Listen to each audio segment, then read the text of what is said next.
Olá, pessoal, graça e paz. Obrigado a você que mais uma vez está aí com a gente, mais um sábado aqui no seu canal do YouTube, nas suas redes sociais, na sua plataforma, que você tem nos acompanhado aqui. A gente quer agradecer muito a você que está sempre aí no Vocação Podcast, acompanhando a gente. A gente já está em várias plataformas, né, Eli? Já ia. Passa a lista aí, vamos lá. Ixi, vamos ver se eu Vamos vou ver se lembrar de decorou. todos, hein? Mas, ó, na parte de vídeo, a gente tá no YouTube, né? Que é o canal principal nosso aí, @Vocação Podcast. Mas aí a gente também tá nas redes sociais, Instagram, Facebook, E aí o visual tem o Kawaii, TikTok, o TikTok. Kawaii. Aí você que acompanha também podcasts em áudio, nós estamos no Spotify, nós estamos no Deezer, nós estamos no Apple for Podcasts, nós estamos no Amazon Music, a gente está naquele YouTube Music também, tudo. Eu nunca usei esse YouTube Music. Eu também não, eu tenho baixado, mas... Você que acompanha, então você pode procurar o Vocação Podcast na sua rede social, aonde você estiver vai ter Vocação Podcast. E se você usa uma rede social que a gente ainda não chegou, mande mensagem para nós, que a gente faz questão de entrar aí nessa rede social para a gente tentar. O nosso objetivo é tentar influenciar o máximo possível. A gente quer levar conversas relevantes, conversas importantes, conversas que vão fazer você refletir sobre a vida, sobre aspectos cristãos, sobre aspectos religiosos, enfim, uma série de coisas aí a gente está levando para você. E a gente quer agradecer aí o Secate Estofados, que tem nos abençoado até aqui. O Secate que é a pessoa indicada para qualquer ação relacionada a espumas e tecidos. Então você que quiser construir um sofá sob medida, você que quiser construir uma cabeceira de cama, você está precisando reformar o teu sofá, o Secate é a pessoa indicada para isso, tá? Você pode falar com ele no DDD 18 981 34 86 49. Repetindo o DDD 18 981 34 86 49, um profissional gabaritado, uma pessoa que eu tenho certeza que pode te atender da melhor forma possível, tá?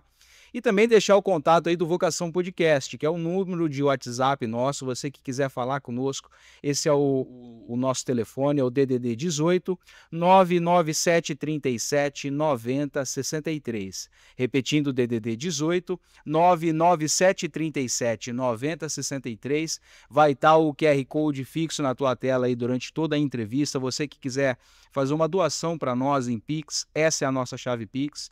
Qualquer valor você já nos ajuda a cobrir os custos. E para você também que é profissional e quer explorar o seu espaço publicitário aqui no nosso canal, você pode entrar em contato conosco, tá? A equipe nossa tem algumas opções aí de patrocínio, eu tenho certeza que vai te atender. Bom, mas vamos lá. Hoje nós estamos aqui com a Cíntia Carreira. Cíntia, muito obrigado, tá, por ter aceitado falar com a gente. Você é psicóloga de formação? Isso, eu sou psicóloga de formação. Será que tá bom aqui? Tá, Né? acho que tá bom. Tá. Tá bom, Gabi, o áudio? Tá bom? Tá ótimo. Diz para nós, você é formada já há quanto tempo? Você tem atuado aqui em Araçatuba? Isso, eu sou formada já há 13 anos, né? E atuo aqui em Araçatuba. Comecei no serviço social, né? Trabalhar com serviços e ONGs, né? E fui aperfeiçoando. E aí, em 2016, eu montei a clínica e fui trabalhar individual com Então hoje você tem uma clínica, Eu você tenho faz uma clínica. atendimento. Isso, faço atendimento. Tá, para as pessoas que o psicólogo ele tem alguma linha de atuação, você atua mais com algum tipo de pessoa ou é qualquer pessoa que pode te procurar, fazer acompanhamento? Como é que funciona? Eu trabalho em algumas linhas. Eu trabalho com adultos, casais, né? E faço avaliações neuropsicológicas, além de dar mentoria também para a empresa. Então, eu abordo todas essas áreas, eu só não trabalho com criança. Mas você trabalha com casais também? Também trabalho com casais. É comum terapia de casal? Muito comum. Hoje, é uma média de 60% do meu trabalho hoje é direcionado para casais. A procura é muito alta para casais. Até porque eu também falo sobre sexualidade, né? Entendi. Então, isso atrai muito casais para terapia. Né? É uma demanda bem alta que nós temos. E aí você atende os dois, o marido e a mulher juntos, ou você primeiro trata com a mulher, depois com o marido? Como é que Isso, funciona? nós temos todo um protocolo de atendimento, né? Então, no primeiro momento, nós atendemos o casal em conjunto, para a gente poder entender a demanda, né? Após isso, são feitos atendimentos individuais, para a gente poder entender a demanda individual de cada um, a gente trabalhar isso para depois a gente trazer novamente juntos os dois e a gente começar a exercer aquilo que foi protocolado, o trabalho que a gente foi estabelecido, né? E assim, eu fico muito feliz porque eu acho que a maior satisfação que eu tenho é de um dia receber um casal que entra no meu consultório e diz assim, olha, Cíntia, aqui é a nossa última chance, já tentamos de tudo no Você casamento. deve ouvir muito isso, né? Muito, muito, né? 90% do que entra ali fala, né? E depois eu estou em algum lugar, né? Num restaurante, na rua, e eu encontro esse casal de mão dada, né? Então, assim, eu acho que a maior alegria que a gente tem é de ver o nosso trabalho tendo sucesso nesse âmbito, né? De ver a família restaurada, restabelecida, casais novamente sonhando junto, planejando junto, né? Porque muitas vezes é o que falta dentro de uma família, é isso, sonhos, planejamentos, né? Ô, Cíntia, você falou que a pessoa chega para conversar com você já no fundo do poço, geralmente, a A maioria, família, a né? maioria espera chegar no fundo do poço. E assim, quais são os sintomas ou os sinais de que, olha, esse casamento precisa de uma ajuda profissional? Onde é que começa a acender a luzinha vermelha dentro do relacionamento? Fala assim, olha, vamos procurar um profissional. Guilherme, normalmente quando os propósitos que eram somados começam a ser individuais, né? Então, assim, todo casal, o que que a gente precisa compreender? Que cada um do casal, ele tem uma história de vida, né? Ele tem os anseios dele, a história de vida dele, até aquele momento que ele encontra a pessoa e decide tocar a vida dele do lado dele, que é um casamento, né? Então, né, eu sempre digo assim, cada um tem a sua história, sua via, só que quando eu me uno a uma outra pessoa, eu crio uma terceira via. Então, dentro desse propósito do casamento, então tudo aquilo que eu pensava individual e só para mim, eu preciso começar a colocar o parceiro para fazer parte daquilo meu. Então, a gente cria uma terceira via, né? Então, o que que a gente percebe hoje? Foi até bom você entrar nesse assunto, que eu acho que é uma dica importante. O que que a gente precisa falar? Sim, a gente precisa preservar a individualidade de cada um, mas nós precisamos que o propósito em estar junto seja maior. Então, fazer planos juntos, sonhar juntos, estar os dois unidos, na mesma proporção de dedicação para cada um, né? Então, assim, não adianta só eu preservar aquilo que é importante para mim e não me importar o que é importante para o outro, né? Então, quando a gente começa a perceber que essas vias começam a se afastar demais, é onde os propósitos são esquecidos e começa cada um viver a própria vida. E aí começa toda a questão de não se entender mais, de não querer mais estar junto, né? Então começa esse distanciamento e começa friamente. Às vezes a pessoa nem percebe. Sabe um sinal clássico de que começa um afastamento? Uma coisa muito simples que acontece dentro da casa. A mulher, às vezes, no quarto assistindo televisão e o marido na sala assistindo televisão sozinho. Tá? Então, assim, o momento que hoje todo mundo trabalha, né? Então, o tempo junto é tão escasso. Então, o momento em que eles não conseguem se entender para assistir algo que seja relevante para os dois, prazeroso para os dois, para que os dois estejam no meio ambiente desfrutando daquele momento. Né? Então, essa individualidade que as pessoas andam criando hoje é devagarzinho, é sorrateiro o distanciamento. Né? Porque aí, nesse momento que a pessoa está sozinha, às vezes na sala assistindo, é quando vai para o celular, responder uma mensagem, ver alguma coisa que não era para estar vendo. Né? Coisas que a gente não faz quando nós estamos junto com o parceiro da gente. Né? Então, começa devagarzinho assim. Quando eu não consigo mais encontrar um tempo para sentar numa mesa e dividir uma refeição, que seja uma por dia. Né? Quando eu não encontro tempo para perguntar para o outro se está tudo bem, se aquela dor passou, né? Como é que a pessoa está. Então, é sorrateiro que começa. E a hora que eles buscam ajuda é quando, normalmente, ou já tem uma terceira pessoa no meio, ou já há uma investida maior do tipo, eu não quero mais voltar para casa, né? Então, isso é bem complicado, E né? para você deve ser bem pesado isso, né? Quando você recebe esse É, contato com esse casal, né? é, Como é que é pro lado do psicólogo isso? Ó, nós que trabalhamos assim com comportamento, a gente observa várias coisas, né? Então, uma das coisas que eu observo quando entro no meu consultório é que eu consigo fazer uma avaliação se aquele casal tá fácil ou não de cuidar, é a maneira como eles sentam no sofá. Olha só. Então, eu tenho um sofá, que é um sofá grande, né? Eu não trabalho com divã, trabalho com sofá. Então, quando o casal chega e eles sentam próximo um do outro, mesmo com o sofá grande, eu falo, ainda tem jeito, tá fácil. Mas quando se distanciam, sentam um numa ponta, outro na outra ponta, você vê que ali já tem raiva, ali já tem mágoa, ali já tem várias coisas. Então, a posição como chega dentro do consultório, eu consigo já avaliar aonde é que a gente vai precisar começar a trabalhar ali. Porque o distanciamento já quer dizer muita coisa, né? Então, mas quando sentam pertinho, um coladinho com o outro, você fala, ainda tem ali, né? Ainda estão entrosados, ainda tem uma dependência um do outro, normalmente encosta bracinho com bracinho, né? Então, você vê que fala assim, não, ali a gente vai trabalhar só uma outra coisinha ali e vai dar resultado. Mas o distanciamento já mostra para mim que esse casal já está há muito tempo com problema, né? Ô, Cíntia, isso independe da idade do casal? Casais mais jovens, mais empolgados, mais juntos, casais mais velhos, já um pouco mais frios, ou... Olha, na verdade, a gente não consegue falar assim, não, são os mais jovens ou os mais idosos, Uma né? observação comportamental, É assim. comportamental mesmo. O que que a gente vê assim, que os casais mais velhos, eles têm toda uma cultura familiar por trás, né, que estabelece essa conexão maior de família, essa responsabilidade maior do cuidado, né? Existe todo um comportamento feminino dentro desse casamento, o comportamento masculino supridor, o feminino de ser mais afeto. Então, é muito fortalecido isso pela cultura familiar que a pessoa traz. Então, dificilmente quem tá casado aí há 30, 40 anos vai se divorciar, Uhum. tá?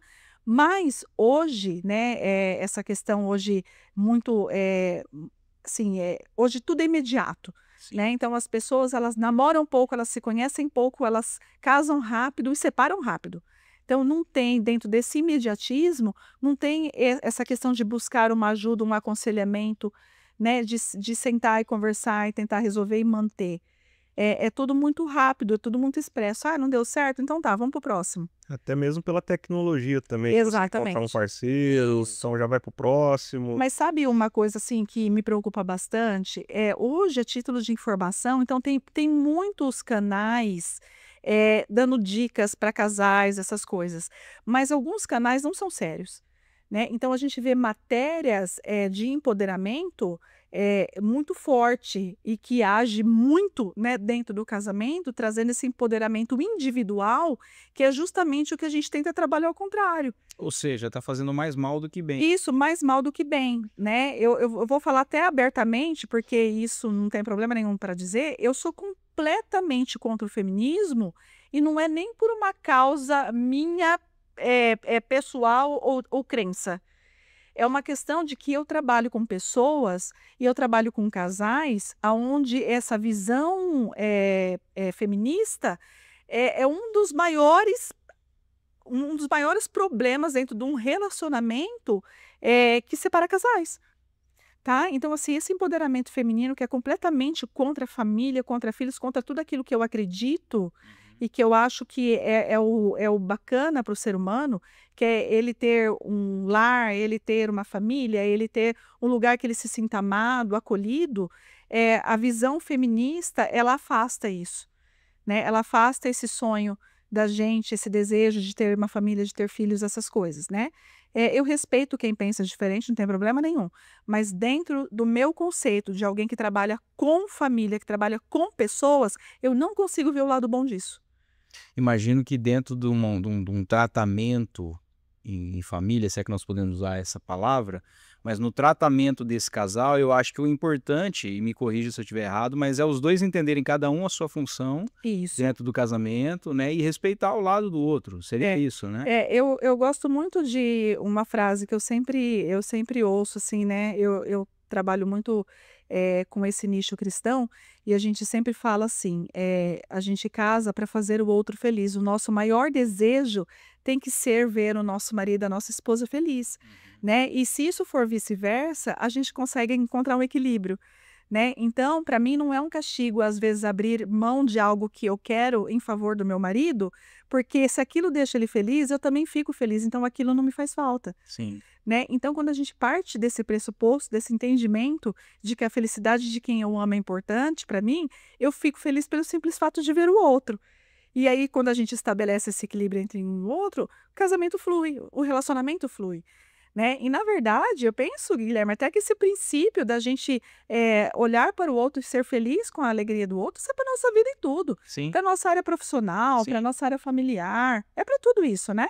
E a gente tem falado muito isso aqui no Vocação, que o principal objetivo é fazer com que o nosso trabalho, com que a nossa profissão glorifique a Deus, eh, abençoando o outro, fazendo Isso, com que o nosso trabalho possa ser bênção na vida do isso. outro, É né? tudo na vida, Guilherme, só tem relevância se tiver um propósito, né? Tudo na vida tem que ter um propósito, né? Se não tem um propósito, ele não perpetua, né? Então, a gente fala que o propósito, ele gera legado. Uhum. E se a sua atitude não gerar um legado, não tiver um propósito, ele não tem por que existir, né? Ele vai embora quando você morre, né? Então, tudo tem que ter um propósito, seja no casamento, seja no trabalho, numa profissão, em tudo a gente precisa saber o caminho que a gente está indo e o propósito daquilo, né? Sim. E Cíntia, e dentro dessa vertente feminista, e pegando esse assunto, existem competências masculinas e femininas intrínsecas do gênero ali que vão construir uma relação, coisas que as mulheres desempenham melhor, o homem desempenha melhor, e esse equilíbrio vai definir um bom resultado? É só a gente pensar o seguinte: como seria uma mulher descarregando um caminhão de bloco e um homem descarregando um caminhão de bloco? Você já viu uma mulher trabalhando? Não. É. A esse nível, não, né? Né? Hum. Então, assim, o que que a gente tem que pensar? Que para cada coisa o seu lugar, né? Para cada coisa. Não que uma mulher não possa fazer isso, mas biologicamente e fisicamente nós não fomos criadas para isso. Existem as diferenças. A gente pode até fazer, né? Mas talvez demore mais, talvez não consiga, não tenhamos nem força para isso. Então a gente precisa entender isso. E quando a gente fala sobre o comportamento, também é assim, né? Então a gente fala, nós mulheres, eu gosto muito, eu trabalho muito com mulheres e eu faço muito chá de mulheres, muito encontro de mulheres, e eu gosto muito de dizer, né, que se o mundo fosse feito de mulher, o mundo seria em forma de coração, e não redondo, né?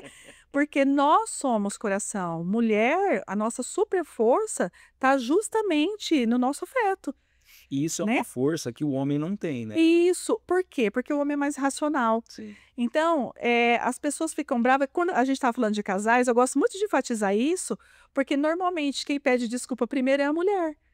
Às vezes, porque a sábia faz isso, né? Porque muitas vezes nós sentimos mais isso, essa necessidade de não ficar brigado, essa necessidade de estar junto, nós somos mais afetivas, né? Então Deus não erra quando coloca isso na gente. E sabe que nós mulheres, a gente tem alguns hormônios que o homem não tem. E é justamente o hormônio tão lindo que a gente fala, que é o que produz o leite da mulher quando ela acaba de ter filho. Vocês sabem o que produz esse hormônio? É o hormônio do prazer tão grande que faz o leite aparecer no peito quando ela vê o filho, que é o hormônio do amor, né? Então, assim, e esse hormônio só tem em nós, mulheres, né? Então, nós já somos, né, criadas para esse amor, para essa afetividade. Então, a gente não foi criado para descarregar um caminhão de bloco. A gente é feito para amar e levar água gelada para o marido que está descarregando, para ter esse afeto e necessidade de olhar o outro com mais amor, né? Eu acho que a sociedade, desculpa te cortar, mas eu acho que a sociedade colocou essas funções em níveis É isso que eu ia de falar agora. importância, como se o homem descarregando o caminhão de bloco fosse mais importante do que a mulher levando a água, né? E eu Na acho verdade, que não não é. é isso. Não é, né? A gente precisa compreender isso. Vamos pegar a função dentro de uma casa, né? Então, assim, quando alguém te batia na escola, você corria pro colo de quem? Tamanho. Óbvio, É. entende? Mãe, fulano me bateu. E aí, o que que essa mãe fala? Eu vou falar pro seu pai e nós vamos resolver isso. Entende? E aí é meu pai lá brigar. Por quê? Porque meu pai, a minha mãe é o meu colo, a minha mãe é meu afeto. Meu pai é meu protetor. E tem até um ponto no exemplo que você deu de briga na escola. Se ofende a mãe, Meu Deus, estica a mãe de alguém pra você ver. e o pai até assim, entra na zoeira. Mas a mãe, se mexeu com a mãe, Pô, bem legal. Eu tenho uma criança que frequenta a minha célula, na minha casa eu tenho uma célula, e ela é muito esperta, né? E ela sem dente e tudo, e ela teve um probleminha na escola com uma outra criança, e ela pegou e falou assim: eu vou falar pro meu pai bater no seu pai. né? Por quê? Porque a mãe não é tão forte assim, né? Então, quando eu quero ameaçar alguém, eu não vou falar para minha mãe, né? Eu vou falar com meu pai lá brigar. Então, olha como que é isso é inato nosso do ser humano. Sim. Então, o que traz sofrimento é aquilo que tira a gente daquilo que é natural nosso, né? Então, o sofrimento, ele vem daquilo para o qual nós não fomos criados. Então, tudo aquilo que vai na contramão daquilo que nós somos criados para ser, é o que traz sofrimento. Porque aí sai do propósito, entende? Então, quando a gente pensa nisso sobre feminismo, ele vem contra aquilo ao qual nós somos criadas, tá? Então, assim, nós somos... Mulher é inteligente, mulher é capaz, mulher é forte, mulher é tantas coisas, sabe? Mas ela não é melhor que o homem. Cada um tem o seu papel, cada um tem o seu lugar, né? Então, talvez descarregando o caminhão, o homem naquele momento ele é imprescindível, mas a água que se leva, o afeto, a casa que vai recebê-lo depois, a toalha que está ali, também é de suma importância, né? Então, cada um no seu papel, cada um no seu momento, cada um no seu lugar. Ô, Cíntia, mas É. eu vou trazer uma provocação. É claro que eu acho que todo extremo ele é ruim, né? Ele é prejudicial. Então, quando a gente valoriza muito o homem ou quando a gente valoriza muito a mulher em detrimento do sexo oposto, a gente tem um problema, Claro. né? Mas assim, a realidade que nós vemos hoje, principalmente em ambiente de escritório, é muito mais mulher trabalhando. Nas faculdades, quando eu vou dar aula, por exemplo, lá no curso de administração, 30% é homem, o restante é mulher. A mulher, ela tá tomando um espaço de um tempo para cá maior. Como é que você enxerga isso? A mulher, ela realmente tem um caminho mais difícil que ela vai ter que trilhar? Como é que você vê essa mudança social? Guilherme, na verdade, esse pensamento, né, de que a mulher ela começou a desbravar o lugar dela ao sol, a gente vê isso já sendo comentado desde a década de 80, né, quando a gente vê as mulheres com necessidades maiores de sair para trabalho, porque até então nossas avós, elas ficavam em casa, né? Então, de repente, o mundo ele vai se modernizando de uma tal maneira que essas mulheres elas começam a ver a necessidade de trabalhar. E para isso, elas precisam se capacitar, né? Então, a gente via algumas profissões, como você falou mesmo que dá aula, a gente via antigamente, não sei a sua idade, mas pelo menos na minha, era raro ter um professor homem.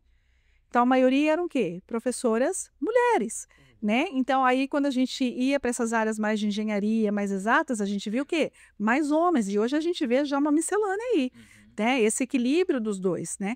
É que também a gente leva para esse pressuposto de que a mulher, por conta de ser dotada de mais afeto, ela vai escolher profissões que exercem mais isso, né? Então, ela vai exercer mais essa posição que é mais confortável para ela. A mulher também é multifunção? Isso, né? Então, ela consegue. Então, assim, a gente vê mulheres que, quando ela está na função correta, com ela individual, ela fica super top na posição que ela está, né? Não que ela não possa ir para a área de exatas, para essa outra área, vai sim. Eu conheço mulheres que são, assim, top, que são CEOs de empresa, que muito legal, sabe?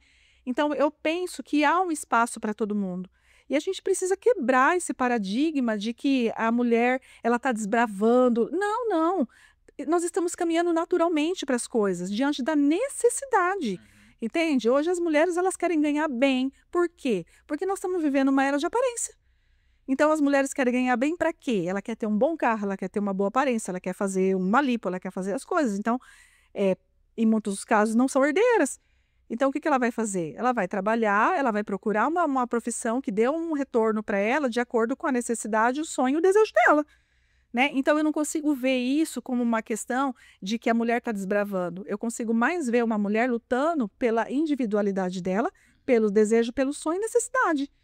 Tá? Então, assim, só que quando a gente pensa nisso sobre a questão do feminismo, que gosta muito de abordar esse lema, né, de que a mulher tá, né, rasga e põe fogo e sutiã, essas Eu coisas. trouxe isso justamente por essa fala, porque Isso. a gente ouve muito isso. E na verdade a gente precisa mudar essa fala, né? A gente precisa entender que uma CEO de uma empresa, quando ela chega na casa dela, ela coloca o chinelinho, muitas vezes ela vai fazer uma papinha pro filho dela, né? Porque dentro da casa dela, ela não é CEO. Dentro da casa dela, ela é a esposa, ela é a mãe, ela é o afeto. Ela não é menor por isso, né? De forma alguma, e nem maior porque ganha às vezes mais do que o marido. Sim. Entende? Então, assim, a gente precisa parar de olhar essas coisas dessa forma, né? A gente precisa começar a entender que a maior vitória que uma pessoa pode ter é estar feliz com aquilo que ela sonhou e conquistou, independente se ela queira casar ou não, né? Mas o que eu não concordo do feminismo, Guilherme, é esse pensamento de que a mulher não pode aceitar as coisas, né? E, na verdade, isso prega como se a mulher ela não pudesse fazer as coisas domésticas porque ela é uma CEO de uma empresa, entende? E com isso, a gente está com o consultório lotado de mulheres infelizes, depressivas, histéricas, ansiosas, porque não consegue ver no marido alguém que possa ser um cuidador, alguém que possa amá-la. Acaba sabendo como um rival, na verdade, E isso né? como um rival. E aí a gente vê todo mundo doente, né? Então, assim, a coisa mais legal, e eu vou falar para vocês por mim, assim, eu trabalho das 7 da manhã às 8 da noite, né? O único momento que eu vejo meu marido é de manhã no café da manhã e quando eu chego à noite. Muitas vezes eu cheguei e ele já tinha feito a janta. Só que aí eu coloco a mesa, a gente senta, a gente conversa, né? Aí eu vou lavar a louça. Então, ali, sentado com meu marido, eu não sou a psicóloga. Sentado com meu marido, eu sou a esposa, que gosto de lavar louça e tudo isso, porque eu sempre gosto de dizer para ele o seguinte: a gente não tem filhos, então nós temos 3 cachorrinhos. Então eu falo para ele assim, que o melhor lugar do mundo para mim é quando nós estamos sentados na frente da televisão, eu, ele e minhas 3 cachorrinhas. Pode acabar o mundo lá fora, porque eu estou com quem é a pessoa mais importante para mim. Então, nesse momento, eu não falo na minha casa de paciente, eu não falo de problema. Dentro da minha casa, eu falo sobre nossos planos e projetos comuns entre eu e ele, que é o que casal erra muito. Porque chega em casa falando, é lógico que a gente às vezes vai se abrir uma coisa ou outra, mas a gente precisa saber o lugar certo. Dentro da minha casa, eu não vou ficar falando de problema dos meus pacientes. Dentro da minha casa, eu quero falar sobre como foi seu dia. Nossa, o cachorrinho hoje não ficou muito bom. O que que nós vamos assistir? Vamos terminar aquela série? Ai, vamos fazer janta, vamos fazer mercado. Então, dentro da minha casa, isso não me diminui como pessoa. Porque eu penso que eu tenho uma profissão consolidada já, né? Eu sou muito indicada naquilo que eu faço, mas eu não sou melhor que meu marido.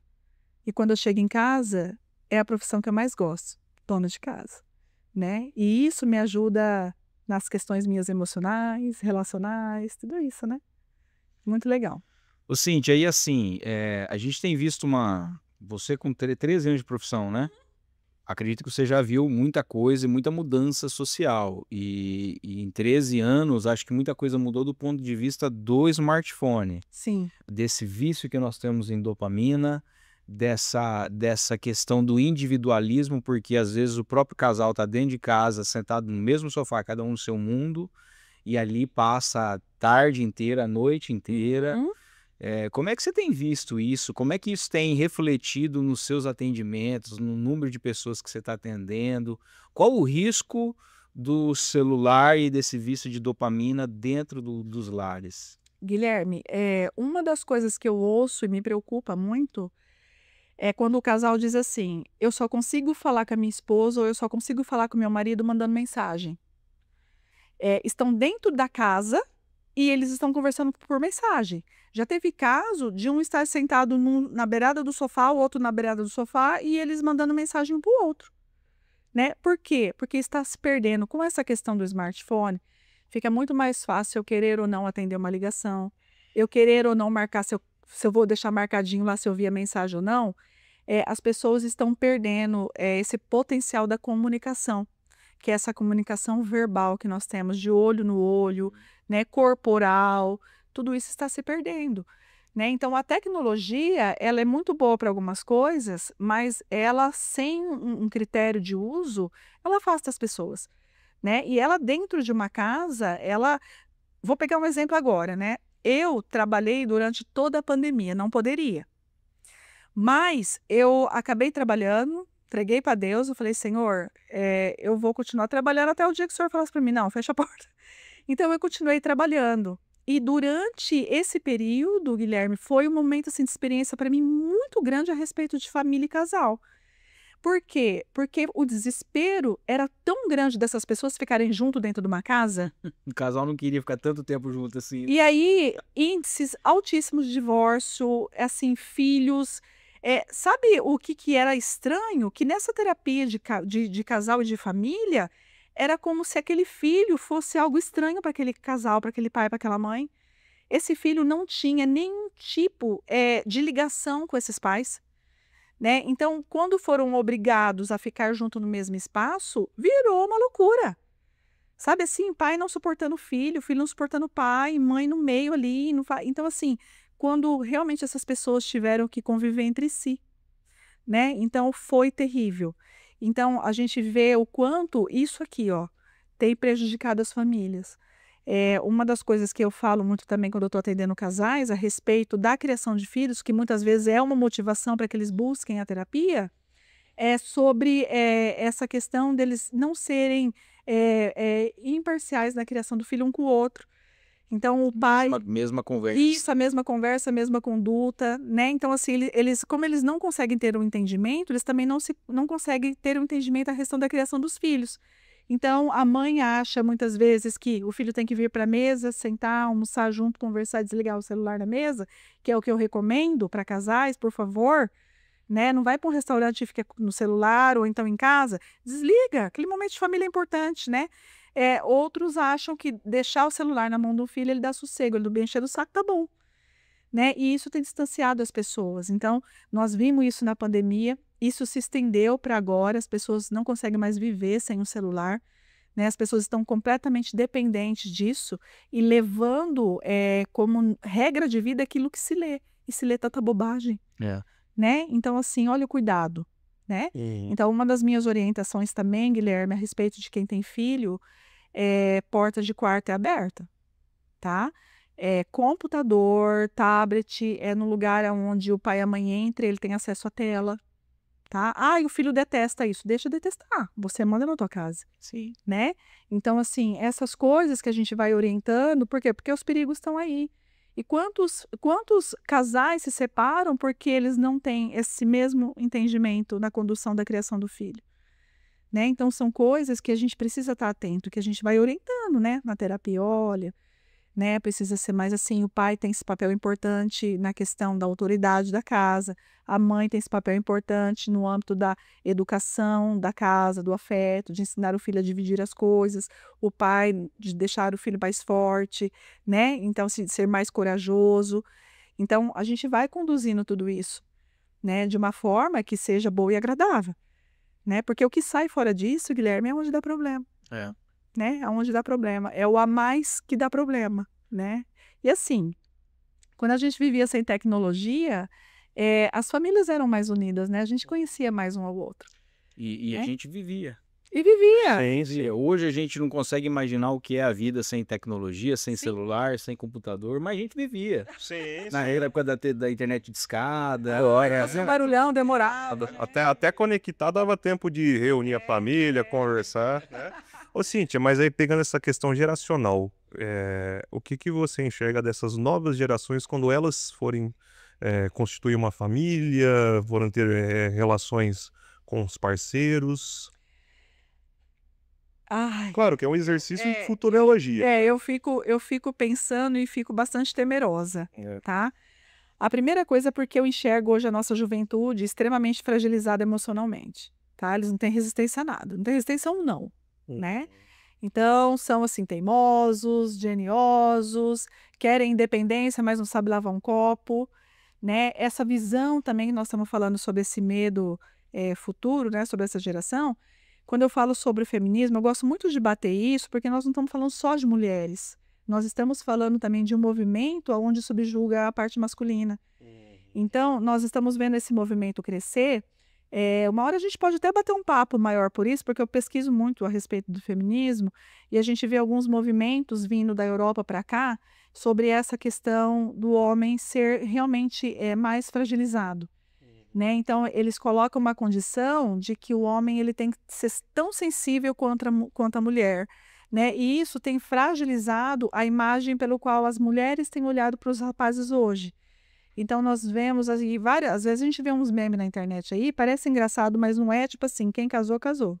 Né? Quem não casou, não casa mais. Né? Então, isso, para a gente que olha o todo, isso é muito perigoso. Né? E aí nós estamos vendo essa fragilidade emocional atuando dentro do quê? Das faculdades. né? Nós estamos vendo jovens se formando para algumas profissões onde exige um controle emocional maior e não tem, tá? Então não preciso nem falar quais são os cursos, tá? A gente está falando de cursos que são assim, de sobrevida.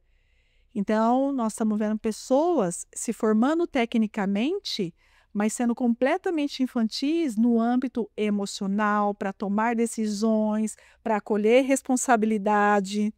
E a gente não vai longe não, Cíntia, porque a gente está vivendo hoje no Brasil um apagão de mão de obra, né? A gente não acha mão de obra mais no Brasil. Isso. Mão de obra é um negócio escasso, quando na nossa época o nosso sonho era trabalhar e não tinha opções, agora parece que é o contrário, né? Exatamente. Tem muitas opções e o jovem não quer trabalhar. Aí vai para aquela mesma dinâmica do relacionamento, né? Tem outras opções, então você não para nessa. Fica um mês, enjoa, vai para outro e vai para outro. Exato. E aí nós vemos isso mesmo, o profissional que ele está bem preparado tecnicamente, só que ele não consegue se relacionar com o grupo. Ele não consegue enfrentar uma meta, uma demanda, uma pressão. Uma pressão, nada, ele adoece facilmente. Uma coisa que é importante a gente estar falando é que bom, né? Que bom que a gente tem visto o investimento, né, em saúde mental e essa questão da gente trabalhar muito o emocional, né? Então, hoje, o bom profissional, ele já não é mais observado, né, só sobre a condição técnica dele. Mas hoje, o posicionamento emocional, né, que a gente fala que é a sabedoria emocional, ela é tão importante quanto, né? Então, assim, para eu tomar uma decisão, eu preciso ter um equilíbrio emocional. Sim. Eu não posso saber só literariamente o que ser feito, mas vai ter decisões que eu vou precisar tomar a respeito de alguma coisa que vai depender muito mais do meu equilíbrio para se tomar a decisão certa do que eu ir lá numa enciclopédia buscar uma resposta. Né? Então, hoje, essa questão da inteligência emocional, que está sendo muito focada hoje, ela é de suma importância hoje para alguém que vai até estar num cargo de liderança. Então, é muito melhor você ter um líder que seja emocionalmente equilibrado do que um líder que seja totalmente preparado. Sim. Né? Então, a gente olha mais hoje. Líder, né? Hoje, quando eu faço avaliações para algumas empresas, eu sempre vou observar isso. O equilíbrio emocional, por quê? Porque, tecnicamente, a gente ensina. Mas e a questão emocional? Entende? Então, Cíntia, era uma pergunta que eu ia te fazer. O que dizer para esse jovem que está nos assistindo, para esse homem, para essa mulher profissional, que sente que não tem controle emocional? Tem um curso que dá para fazer, tem um livro que dá para ler, tem um treinamento que ela faz. E como reconhecer isso também, né? A primeira coisa é reconhecer. Eu falo assim, que o carro-chefe do sucesso é a humildade, tá? Por quê? Porque aquela pessoa que sabe tudo, ela não aprende mais nada, tá? Então, colocar limite no conhecimento é você achar que você já sabe, né? Não, porque eu sou o suprassumo daquilo, então eu não preciso mais aprender nada. Então, eu não ouço, não me relaciono, eu não divido, eu não partilho, eu não reconheço que o outro pode ser melhor que eu, né? Então, quando eu tenho a humildade de entender que eu posso estar aprendendo até o último suspiro da minha vida, é o que vai me fazer ter equilíbrio na minha vida, né? Então, quando eu sei que eu posso aprender com alguém que, aos meus olhos, é melhor do que eu, ao invés de eu ir lá tentar derrubar essa pessoa, eu vou lá colar na pessoa e falar, me ensina, né? Então, assim, isso é muito legal, né? Então, como que a gente aprende isso? Tendo primeiro a humildade de entender que eu não sou melhor do que os outros. A segunda coisa, que sempre alguém tem alguma coisa para me ensinar. Se eu não conseguir isso, eu vou para terapia. E aí eu vou descobrir quem eu sou, saber o que eu preciso e onde é que eu vou chegar, tá? Então, assim, nós temos vários livros, né? Esse mesmo, Inteligência Emocional, Daniel Goleman, é muito bom, fala muito sobre isso, fala inclusive sobre o nosso comportamento mental, que também fala muito sobre o nosso corpo, as reações nossas corporais, né? Então, a gente tem várias coisas para falar. A gente tem muitos livros, muitas literaturas que são muito boas para isso. E nós temos muitos pregadores, ministrações que falam sobre equilíbrio emocional, sobre a gente ter, né, essa questão do corpo, alma e espírito em organização, né? Tem que estar tudo organizado. Mas quer dizer, a pessoa tem que estar aberta para isso. Ela tem que estar aberta para isso. Então, o que eu falo? A palavra-chave para isso é humildade. Ninguém chega a lugar nenhum se não for humilde. Porque se ele parar de aprender, ele vai ficar obsoleto, né? Então, quando eu sou humilde para entender que eu posso aprender, eu me relaciono melhor. né? Eu me dou melhor com pessoas. Me parece que a palavra-chave dos grandes problemas de hoje, então, é o individualismo. É exacerbado, né? As bolhas, né? É.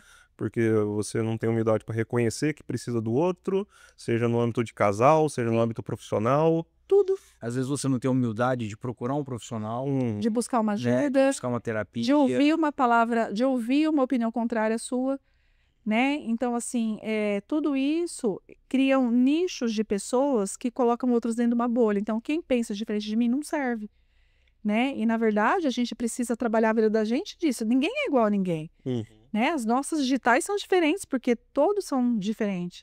É lógico que a gente vai ter pessoas que a gente vai admirar e outras não, e tá tudo certo. Né? As que eu admiro, eu sigo e pego o exemplo. As que não admiro, eu deixo para lá. Também não preciso destruir, né? E isso é difícil também hoje em dia, você, né, separar, fragmentar o que é bom, proveitoso e o que não é. É sempre ou eu odeio essa pessoa ou eu amo essa pessoa. Então, a falta de equilíbrio emocional, né? O equilíbrio emocional me traz essa possibilidade do outro pensar diferente de mim e ainda assim eu respeitá-lo, né? Então, mas aí, de onde é que vem tudo isso, né? Vem lá da casa da gente, né? Vem lá da casa da gente, da educação que a gente tem culturalmente, que meus pais pensavam, tudo isso, né? Então, a base para uma família feliz é a gente ensinar os filhos a ter caráter, né? Ele tendo Perfeito. caráter, ele vai crescer dentro desse padrão de respeitar o outro, não prejudicar ninguém, ser humilde para aprender, querer crescer, né? Então, tudo isso. Então, é dentro da casa da gente. Aí vocês entendem por que eu não gosto do feminismo? Porque aquilo que abala a base do ser humano não serve, não constrói pessoas de verdade. Sim. E a importância da família, né, Cíntia? Com o núcleo familiar é importante o É de processo suma formativo, importância. né? Guilherme, família é a coisa mais importante que alguém pode ter na vida, tá? Independente se é uma família boa ou ruim, tá? A família é a base de tudo, tá? Então, assim, a gente eu sempre falo que a gente é constituído no primeiro momento nosso de vida por tudo que está à nossa volta, né? Então, o bom exemplo de um pai e de uma mãe, eu faço com que aquela criança, ela guarde aquilo no coração dela e certamente ela vai replicar aquele bom comportamento, né? Por isso que a gente tem tanta preocupação sempre em educar pai e mãe para dizer coisas boas sobre o filho, né? Para dizer coisas positivas e dar bom exemplo, não brigar na frente, né? Ter o hábito de coisas que trazem unidade para essa criança, né? Essa criança vendo essa mãe sendo carinhosa com esse pai sendo um protetor dentro da casa, um provedor, né? Então, essa criança ela vai crescer sabendo o lugar dela ao mundo, né? Se é uma filha mulher, eu vou olhar para o meu pai, né? Eu vou querer alguém parecido. Uma das questões que eu faço muito quando eu estou atendendo o casal, Guilherme, tá falando do filho, eu sempre pergunto para o pai ou para a mãe, você casaria a tua filha com um homem como você? E vários disseram não e começaram a chorar. Imagina. Então tá, onde é que nós vamos trabalhar isso? Que tipo de marido você quer para tua filha, né? Então é o homem que você vai ter que se transformar para ser, né? Então, e o teu filho? Você casaria o teu filho com uma mulher como você, né? E a pessoa para pensar naquilo, né? Então trazer essa reflexão que a gente faz dentro da clínica, né? Da gente olhar para a gente, né? De fazer esse olhar para a gente e a gente descobre onde é que a gente está errando, Perfeito. né? Então é esse olhar. Tá? É um trabalho aí eficiente, mas é longo, né? Bom, você que está acompanhando a gente até agora e está gostando desse bate-papo, a ideia do Vocação Podcast é exatamente essa aqui, é trazer conversas produtivas, trazer profissionais gabaritados da sua área de atuação. E eu espero que você esteja seguindo a gente. Se você não está seguindo a gente, clica aí no botãozinho para se inscrever na rede social que você estiver nos assistindo. Se você estiver no YouTube, a gente pede para você ativar o sininho, porque quando você ativa o sininho, toda vez que nós... Eu tô com um negócio na garganta. Ah, quem não tá? Esse tempo seco. Mas você, toda vez que que nós publicarmos algo novo, você vai receber isso com exclusividade, tá? Então, se a gente lançar um corte, se a gente lançar um vídeo novo no sábado, você vai receber isso com exclusividade. Então, ativa o sininho, se inscreva no canal, que isso é muito importante e para nós isso é muito importante, né? Com certeza. E quanto mais pessoas interagem com o nosso canal, você curtindo, você compartilhando, você comentando, mais esse vídeo começa a ser entregue para outras pessoas. É a forma que nós temos de crescer. E para você não custa nada, a gente sempre fala aqui. Então, por favor, interaja com as nossas redes sociais, isso é muito importante para o Vocação Podcast.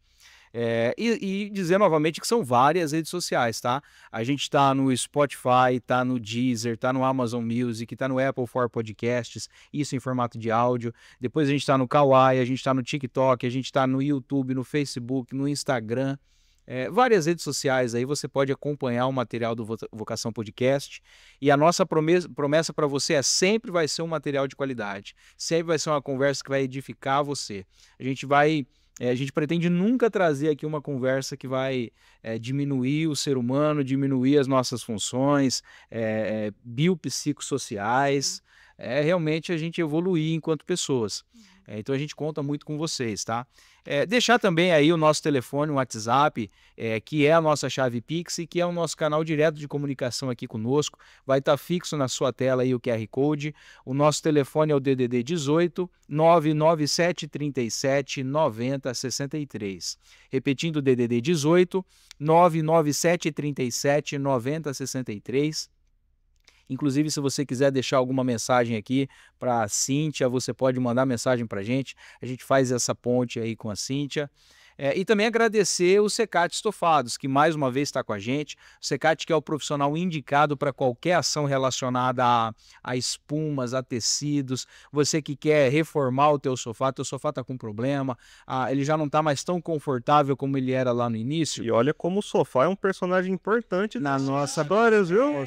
É um personagem presente na vida dos casais. Hoje nós falamos bastante sobre sofá. Pode ser que se você está com um problema no teu casamento, seja um sofá que você não está conseguindo sentar. Guilherme, isso que você está falando não é brincadeira, não. Um sofá confortável dentro de uma casa une um casal, une uma família. Porque às vezes um sofá que está torto, que não está confortável, ninguém gosta de sentar, as pessoas vão assistir televisão num lugar mais confortável, às vezes na cama, num outro lugar, né? Aí é o momento que a mulher pede para arrumar, o marido fala que vai e não vai. Mas manda reformar o sofá, compra um sofá novo, confortável, bonito, coloca nessa sala e chama a tua família para sentar junto. Olha só, e o Secate Estofados é a pessoa que pode resolver esse problema na tua casa, resolver esse problema legal, aí na tua família. Isso mesmo. Então você pode falar com ele aí no DDD 18 981 34 86 49, repetindo DDD 18 981 34 86 49. Entre em contato com o William Secate, ele faz o orçamento para você sem compromisso, dizendo que você ouviu aqui no Vocação Podcast, ele vai fazer um desconto especial. Pode pôr na nossa conta aí. Se for casal, Se for um casal, é o mesmo. É o mesmo desconto aí. Ô Cíntia, diga uma coisa. Enquanto a gente estava conversando aqui, eu fiquei pensando. Toda pessoa precisa de terapia? Eu sou suspeito para falar, mas eu penso que sim. Você sabe, Guilherme e Hélio, que às vezes as pessoas ela vai buscar ajuda porque ela está passando por algum problema. Mas tem pessoas, eu tenho paciente que está comigo há 5, 6 anos, né? Que a principal demanda que veio já foi resolvida e a pessoa ficou fazendo análise, né? Então ela fica, por quê? Porque ela quer estar ali para equilibrar o pensamento, equilibrar a vida, ela me traz demandas profissionais, o que está pertinente a ela ali. Né? Então, ela criou por hábito esse autocuidado, né? Porque a terapia, ela é um autocuidado, né? Então, a gente vai trabalhando. Então, segundo as demandas, todos nós vamos tendo demandas diárias, né? De coisas que a gente tem dúvida, tem medos, coisas que a gente não gosta de falar, né? Coisas que talvez a gente não falaria num outro lugar. E a clínica é um lugar seguro, né? Nós trabalhamos com ética, então o que é conversado ali, né? Fica ali, existe um segredo, existe um sigilo, né? Eu já tive, assim, contato com pessoas que teve problema com um outro paciente meu que já estava em análise, né? Então, a gente não traz isso. Então, é um lugar seguro. Então, a terapia, ela é para quem quer ter qualidade de vida, tá? Toda pessoa inteligente quer ter qualidade de vida, quer ser melhor, quer melhorar, crescer na vida, ela busca terapia. É investimento. Investimento. É investimento. Saúde mental é investimento. E você percebe, até entrando num assunto que você atua profissionalmente, que é a questão da consultoria para empresas, né? Isso. Você trabalha hoje na implementação da NR1, gostaria que você falasse um pouquinho a respeito disso. Tá, vamos falar. Então, agora tem dentro dessa normativa, né, a NR1, que ela abrange não só mais o cuidado com a parte física e biológica, né, mas hoje o cuidado também com a saúde mental, visto que as empresas viram essa necessidade desse acompanhamento, porque as pessoas estão adoecendo muito, né, em questão de burnout, depressão, né, as pessoas estão perdendo muitos dias de trabalho e muitas vezes uma empresa, para ela, o investimento é melhor em colocar numa adequação, né, o ambiente de trabalho, relacionamento, treinamento e atendimento, para ela fica muito mais barato, inclusive falando sobre a questão financeira, do que ela precisar remanejar alguém para aquele cargo de uma pessoa que está afastada com atestado por conta de saúde mental, né? Então, dar qualidade de vida para o funcionário é você colocar, é um investimento na empresa. Porque um funcionário que tem saúde mental, que tem o equilíbrio emocional, ele produz muito mais. Né? Então, assim, você tem menos problemas relacionados a interpessoal dentro da empresa, você tem menos afastamento, né? Gera muito mais lucro para uma empresa. E pensando nisso, porque a qualidade da saúde mental, né? Porque a gente tem que pensar que um funcionário, ele não é feito só daquilo que ele exerce na profissão dele, mas ele é aquilo que ele traz da vida particular dele também, que às vezes não está legal. Então, às vezes eu tô Às vezes o problema é lá na é lá na casa, e a pessoa está lá na casa com problema, como ela não tem um espaço dentro da empresa, ela para de render, né? Mas quando eu promovo essa saúde mental dentro do meu espaço profissional, que é a gente entender, a integração desse profissional, que não é só profissional, ele também é gente, ele também sente, ele também chora, ele também. Esse entendimento trazendo, você produz nessa pessoa um profissional adequado, um profissional mais feliz, que produz mais, né? Então, assim, te gera muito mais satisfação, né? Então, pensando em tudo isso, está adequando, né? E agora vai ser lei, né? A partir de maio do ano que vem. A gente precisa lembrar que ainda não está sendo multado, mas essa regra de implementação começou desde maio desse ano.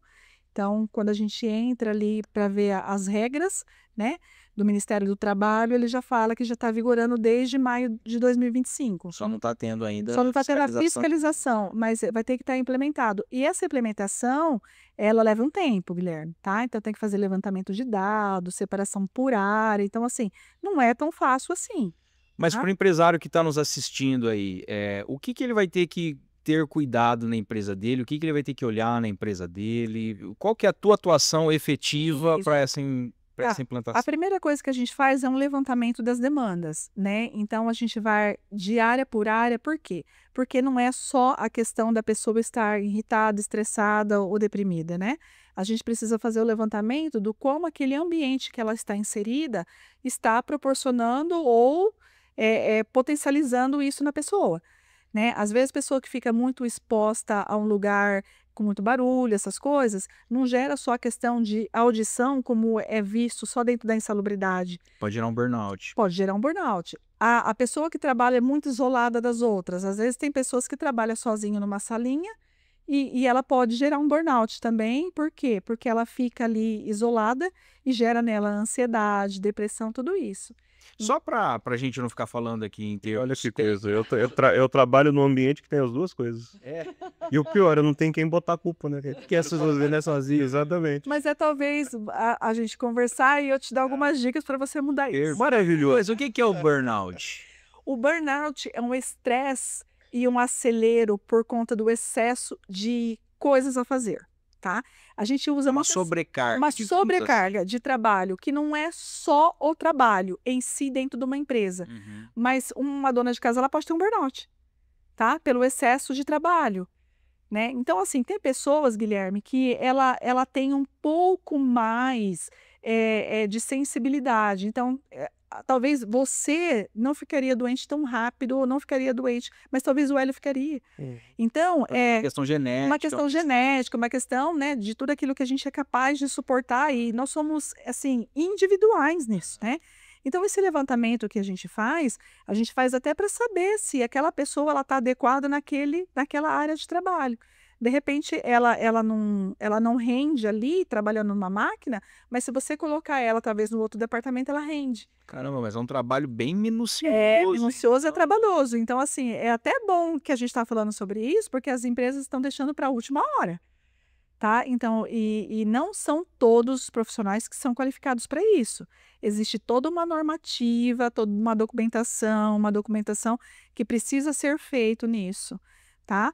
E uma das coisas, assim, que é é de suma importância dentro de uma empresa essa empresa ter um canal de acesso para esse funcionário fazer denúncias, seja de assédio moral, sexual, tá? Um contato nesse primeiro momento interno, alguém que vai gerir Alguém que vai gerir essa demanda, tá? geralmente o RH da empresa, Isso. né? Então, aí há um treinamento para isso, né? A gente monta uma equipe, prepara essa equipe, por quê? Porque também precisa ter profissionalismo, sigilo, porque não adianta só eu chegar com uma denúncia, eu tive um assédio sexual ali dentro da minha área, dentro do meu departamento. E aí, o que eu faço com essa informação? Né? Então, eu vou precisar saber como trabalhar com isso.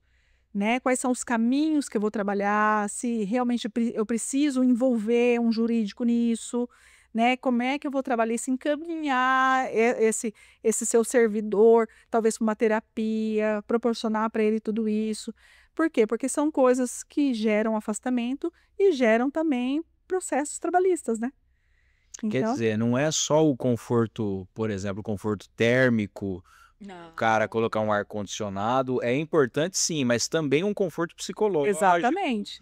Né? Estabelecer horários, a gente vai ter que colocar um horário no meio desse período de trabalho para que a pessoa possa ficar de pé, andar um pouco, tomar um café, respirar um ar.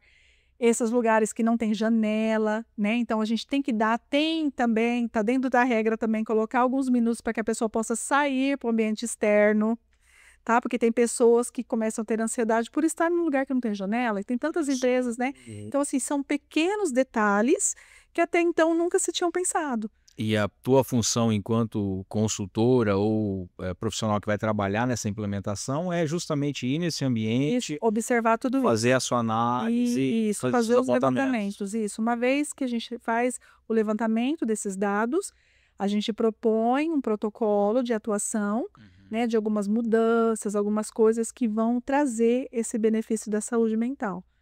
Né? Então, a gente precisa ter um conhecimento bem aprofundado nisso. Imagino. Né? Um olhar técnico para tudo isso, né? E a gente treinar.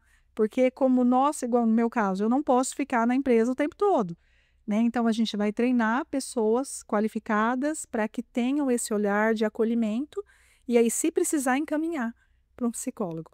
Entendi. Você atende a região toda? Atendo a região toda. Esse trabalho provavelmente você tem que ir presencialmente na empresa, né? Na implantação, sim. Na implementação, porque a gente tem muita gente nos ouvindo aí, talvez de outras cidades, Baixada Santista, Minas Gerais, Ceará. Aí, então procure um profissional lá na sua cidade, né? Para poder faça implementar, né? Então, assim, leva um tempo, né? A gente precisa de um tempo hábil para tudo isso, dependendo do tamanho da empresa.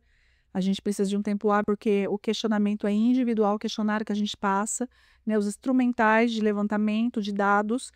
Então, a gente precisa de tempo depois para avaliar, tem toda uma escala de correção para tudo isso, né? E isso é no Brasil inteiro? É no Brasil A inteiro. normativa é A para o normativa é Brasil. para o Brasil. É nível nacional. Tá. Tá? Bom, para a gente já caminhar para o final, apesar de que a conversa aqui tá muito bacana, mas assim, você falou aqui para nós sobre a importância da espiritualidade na saúde mental. Como é que você enxerga isso, a importância de uma abordagem, cuidar da alma, mas também cuidar do espírito? Como é que você entende isso? Na verdade, a gente precisa compreender que nós, como seres humanos, Guilherme, não somos limitados. Né? A nossa limitação humana a gente precisa entrar em contato com isso, de que nós não fomos criados à perfeição. Tá? Nós não fomos criados para sermos perfeitos. Nós fomos criados para sermos excelentes. Ótimo naquilo que a gente faz, naquilo que a gente trata, como a gente toca a vida da gente. Mas dentro dessa imperfeição, a gente precisa ter dentro de nós essa questão espiritual de saber que dentro da nossa imperfeição existe algo que é perfeito. Existe algo que é perfeito que cuida de nós e que nos protege diante dessa nossa imperfeição. Né? Então, a espiritualidade ela é de suma importância para que a gente entenda que eu posso estar num momento de fragilidade na minha vida, mas eu tenho a quem recorrer. E que muitas vezes esse recorrer não é uma ajuda humana. Então, eu preciso ter. Então, assim, eu não conheço, na verdade, assim, de verdade mesmo, dentro da minha experiência clínica de atendimento, eu desconheço alguém que tenha saído das drogas, de uma depressão, de pensamento suicida, de uma bebida, de compulsões, que não tenha usado a espiritualidade junto com a parte técnica, tá? Por quê? A gente tem a parte técnica, que é humana, mas a espiritualidade é divina. Então, essa parte divina é o que trata justamente onde está a nossa fraqueza, tá? Então, assim, a espiritualidade, ela serve para tudo na nossa vida.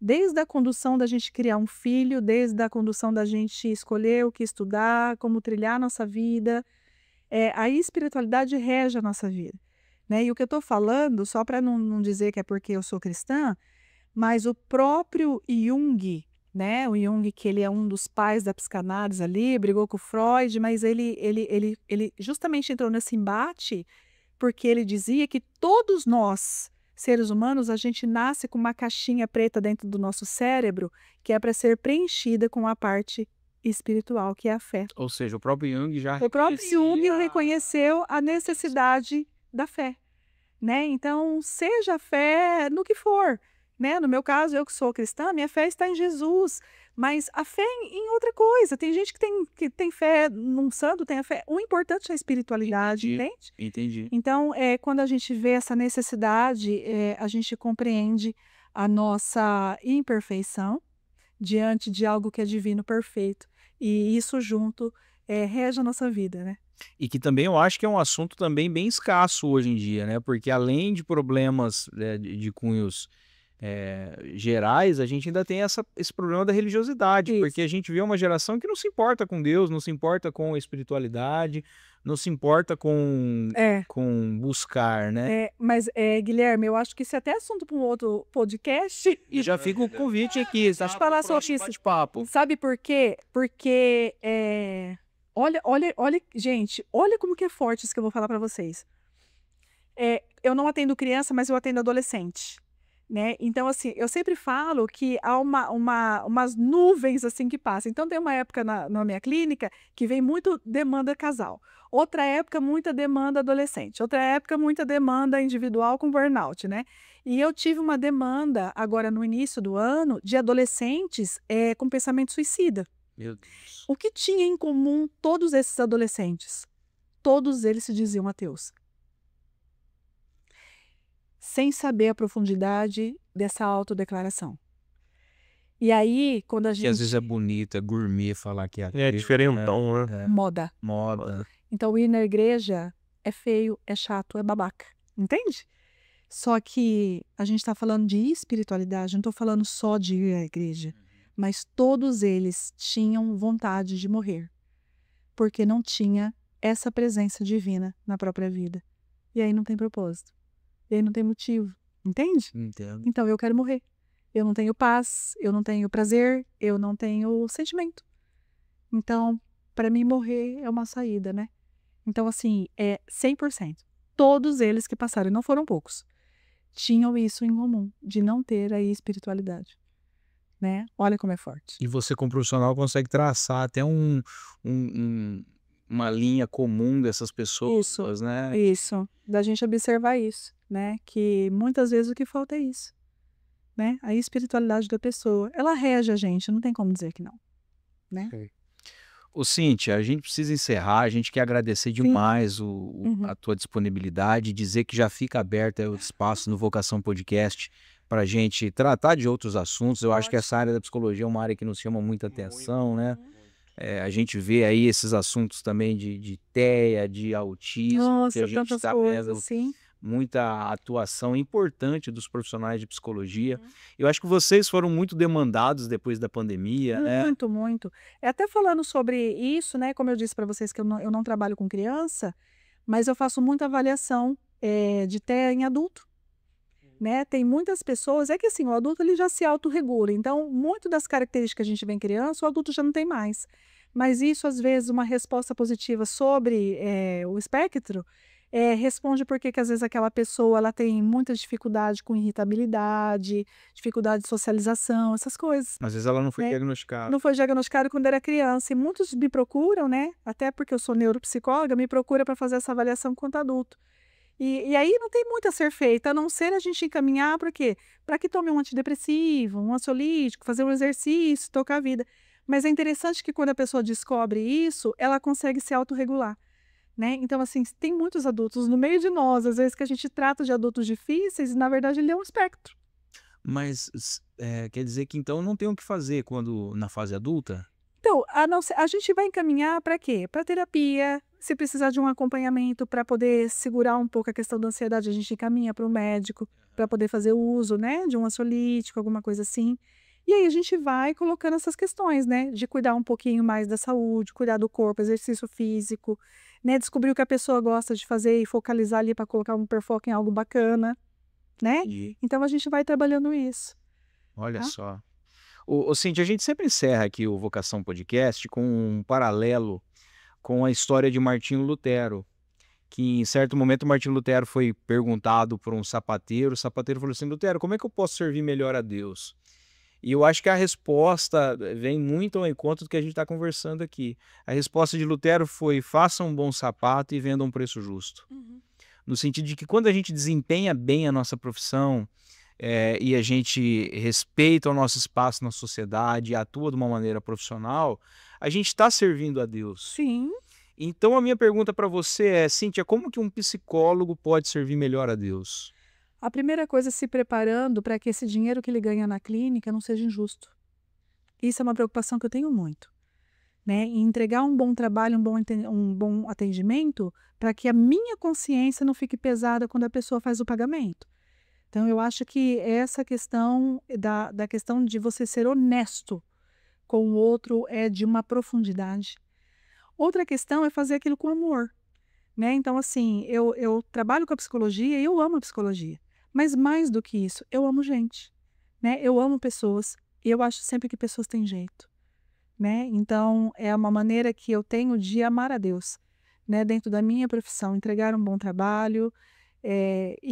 Assim, o legal, Guilherme, que quando a gente estabelece isso na vida da gente, de fazer um bom trabalho, tratar com amor e com excelência aquilo que se faz, o retorno financeiro vem, Sim.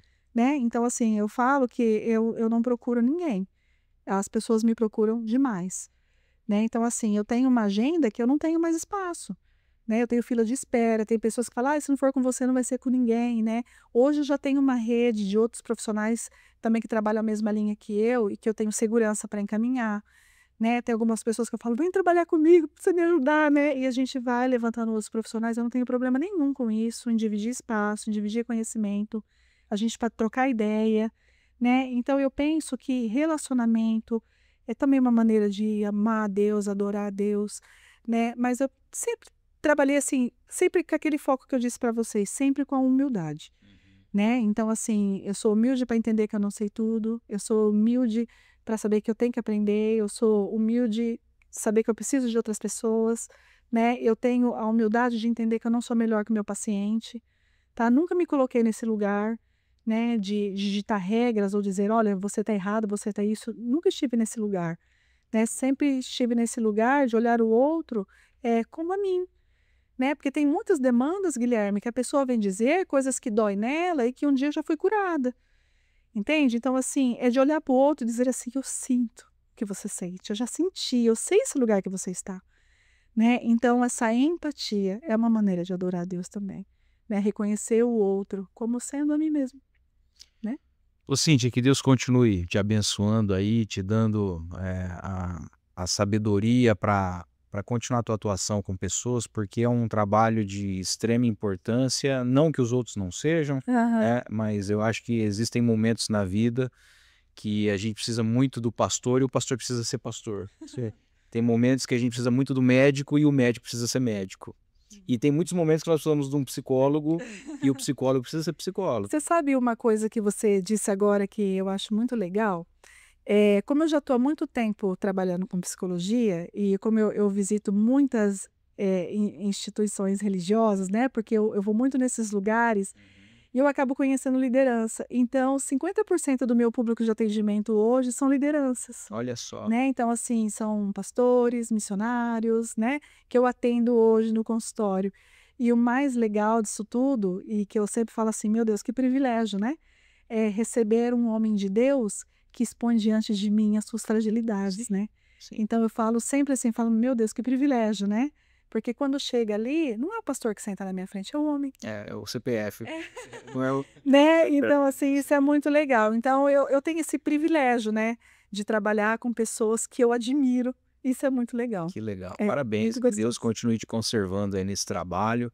E muito obrigado, tá? Obrigada, eu que Pelo, agradeço. pelo Guilherme bate-papo. Hélio, obrigada, Prazer viu? é nosso. E você que nos acompanhou até aqui também, a gente quer agradecer você também. Você é um motivo principal aí da gente estar aqui fazendo esse trabalho, a gente poder estar abençoando a sua vida, trazendo uma conversa nova para fazer você ao menos pensar, né? E aí buscar ajuda, porque acho que todos nós precisamos, né, de profissionais que atuem nas nossas vidas. Nós somos limitados, você também é limitado, meu irmão, assim como eu, e estamos todos aí nesse trabalho tentando fazer o melhor dentro das nossas possibilidades. Então, muito obrigado a você que esteve com a gente aí até agora. Mais uma vez, a gente pede para você interagir com as nossas redes, curtir o nosso canal, compartilhar com outras pessoas. É uma forma que você nos ajuda. Também, se você puder fazer uma ajuda financeira para nós, está aí o nosso Pix na tela. O nosso telefone é o DDD 18 997 37 90 63. É a oportunidade que você tem de nos abençoar através da chave Pix. Qualquer valor já nos ajuda. E para você que é profissional também, e você quiser explorar o espaço publicitário aqui do Vocação Podcast, essa é a oportunidade, tá? Entre em contato no nosso WhatsApp, a nossa equipe vai estar pronta para te atender. Agradecer também o Secate Estofados, que mais uma vez esteve com a gente aí. Como a gente sempre diz, o Secate é a pessoa indicada para qualquer ação que você for precisar fazer aí, do ponto de vista de sofás, de tecidos, de espuma, você pode procurar o Secate. Secate é uma pessoa aí que tem mais de 13 anos também trabalhando com espumas e tecidos, é um profissional gabaritado para isso, e eu tenho certeza que ele vai poder fazer o melhor possível aí para você. O telefone do Secate é o DDD 18 981 34 86 49. Repetindo o DDD 18 981 34 86 49, William Secate. Pessoal, muito obrigado, Deus abençoe e semana que vem estamos aí novamente, tá? Um abraço.